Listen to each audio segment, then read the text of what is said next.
Hello everyone, कैसे हो आप लोग। उम्मीद करते हैं बहुत अच्छा होगे। और आज हम लोग बात करने वाले हैं स्टूडेंट क्रेडिट कार्ड। जी हाँ दोस्तों, special Bihar student credit card.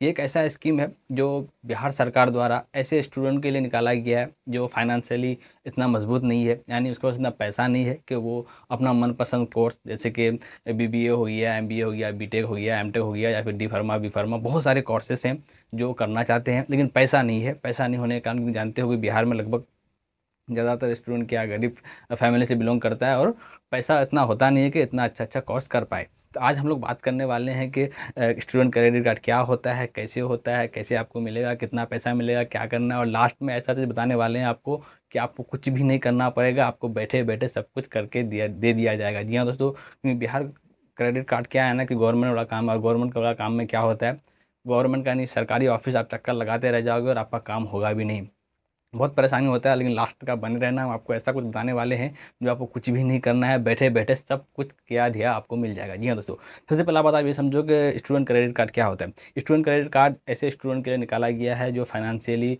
Poor है, यानी इतना पैसा नहीं है कि बड़े बड़े कॉलेज में एडमिशन कर सके और अच्छा अच्छा कोर्स कर सके। तो सरकार द्वारा आपको कुछ अमाउंट यानी 4 लाख अमाउंट देगा। वो अमाउंट आपका अकाउंट में नहीं दिया जाएगा, डायरेक्ट जिस कॉलेज में आप एडमिशन लोगे उस कॉलेज में पेमेंट कर दिया जाएगा। तो आपको 4 लाख का अमाउंट के लगभग आपको पैसा दिया जाता है ताकि आप अपना मनपसंद कोर्स कर सको। दूसरा सवाल ये है कि इसमें इंटरेस्ट वगैरह कितना लें, क्योंकि जब भी कोई लोन वाला बात आता है तो पहला दिमाग में यही आता है कि भैया कितना इंस्टॉलमेंट में पेमेंट करना पड़ेगा, कितना परसेंट इंटरेस्ट देना पड़ेगा। सबसे बड़ा फैक्टर यही है कि इंटरेस्ट कितना परसेंट लेगा, क्योंकि कहीं बैंक वगैरह से अगर हम लोन लेते हैं तो लगभग 7 से 10% हम लोग को देखने मिलता है कितना परसेंटेज हम लोग को इंटरेस्ट देना पड़ता है, यानी ब्याज देना पड़ता है। लेकिन वही आप स्टूडेंट क्रेडिट कार्ड से लेते हो तो आपको जो मेल अगर स्टूडेंट है यानी कि लड़का अगर ले रहा है तो उसको 4% का इंटरेस्ट देना पड़ता है। वहीं कोई लड़की यानी फीमेल अगर अपना पढ़ाई के लिए लोन ले रहा है यानी क्रेडिट कार्ड का इस्तेमाल कर रहा है तो उसको 1% इंटरेस्ट देना पड़ता है। दूसरा चीज़, कितना इंस्टॉलमेंट में पेमेंट करना पड़ेगा, तो अगर आपका 2 लाख तक का अमाउंट है तो आपको 60 इंस्टॉलमेंट में पेमेंट करना पड़ता है। जी हाँ दोस्तों, 60 इंस्टॉलमेंट में पेमेंट करना पड़ता है। और 2 लाख से ज़्यादा अमाउंट है, यानी आप ऐसा कुछ कॉस्ट लिए हो जिसमें 4 लाख के आसपास पड़ रहा है, यानी 2 लाख से ज़्यादा अमाउंट लग गया, तो वहाँ आपको 84 इंस्टॉलमेंट में पेमेंट करना पड़ता है। ये सबसे बेसिक चीज़। और दूसरा चीज़, अगर कोई ऐसा कोर्स में आप एडमिशन ले रहे हो जहाँ पे 5 लाख लग रहा है तो गवर्नमेंट तो आपको 4 लाख ही देगी, तो आप 1 लाख आपको खुद से इंतजाम करना पड़ेगा और 1 लाख आपको देना पड़ेगा, ठीक है।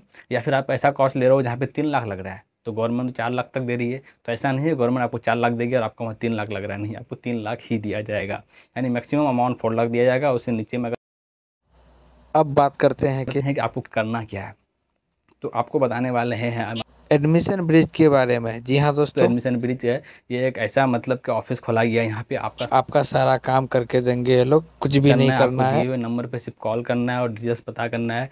जो पटना में रह रहे हैं वो महेंद्रू आ सकते, इसमें एड्रेस वगैरह दिया हुआ है, उस एड्रेस पे पहुँच सकते हो या फिर कॉल करके आप उससे कांटेक्ट कर सकते हो, आप तक वो पहुंच जाएगा। जाएगा। कोर्स की बात कर रहे हैं, कौन कौन कोर्स ये लोग करवाते हैं, तो B Pharma, D Pharma, B Tech, M Tech, A N M, G N M, B C A, M C A, B Ed, M Ed, B S C nursing, P G D C, B B A और MBA, BA LLB और diploma.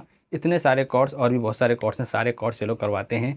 तो आप जो भी student अगर परेशान हो और लेना चाह रहे हो एडमिशन, पैसा से परेशान हो कि नहीं पैसा नहीं है कैसे क्या करें, तो भाई आप इसका फ़ायदा उठाओ। दिए गए नंबर पे कॉल करो, या फिर आप अगर पटना में रह रहे हो तो ज़रूर ऑफिस विजिट करो, दिए हुए नंबर पे कांटेक्ट करो। आपको कुछ नहीं करना पड़ेगा, सब कुछ ये लोग करके देगा। और उससे पहले खुशी की बात यह है कि आपको एक भी पैसा देना भी नहीं है इन लोग को, क्योंकि अक्सर आप देखोगे जो भी ये लोग काम करते हैं, जहाँ भी ऑफिस वगैरह है, कंसल्टेंसी वगैरह, तो वो लोग अपना कुछ 8% लेता है, लेकिन ये लोग आपसे कोई परसेंटेज नहीं लेगा। हाँ, ऐसा नहीं है कि फ्री ऑफ कॉस्ट में करता है, फ्री में भी नहीं करता है, लेकिन आप जो कॉलेज में आपको जो पेमेंट दिया जाएगा गवर्नमेंट द्वारा, वहाँ से कुछ परसेंटेज इन लोग को मिल जाता है, लेकिन डायरेक्ट आपसे एक भी पैसा नहीं लेगा। यानी आपका सारा काम फ्री ऑफ कॉस्ट में करके देगा। क्योंकि आप गवर्नमेंट का ऑफिस जाओगे तो बहुत परेशान हो जाओगे, भाई नहीं हो पाएगा, बहुत दिक्कत है। हमने घुमा है, एक स्टूडेंट को करके दिया है, लेकिन बहुत परेशानी होना पड़ता है, बार बार दौड़ना पड़ता है, काम नहीं होता है। लेकिन ये लोग कुछ भी नहीं करना है, आपसे इन लोग को बात करना है, ये लोग सब कुछ करके देगा। लेकिन हाँ, ऐसा अब एक चीज़ और ध्यान रखो कि ऐसा नहीं है कि कोई भी कॉलेज में आप एडमिशन ले लोगे, ऐसा नहीं है।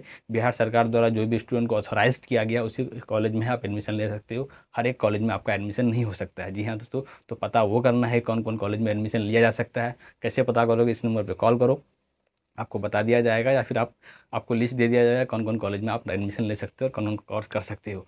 तो एक बार ज़रूर विजिट करना। और आई होप कि आपको वीडियो पसंद आया, और पसंद आया तो वीडियो को लाइक करना और चैनल सब्सक्राइब करना, और एक बार ज़रूर विजिट करना। Thank you.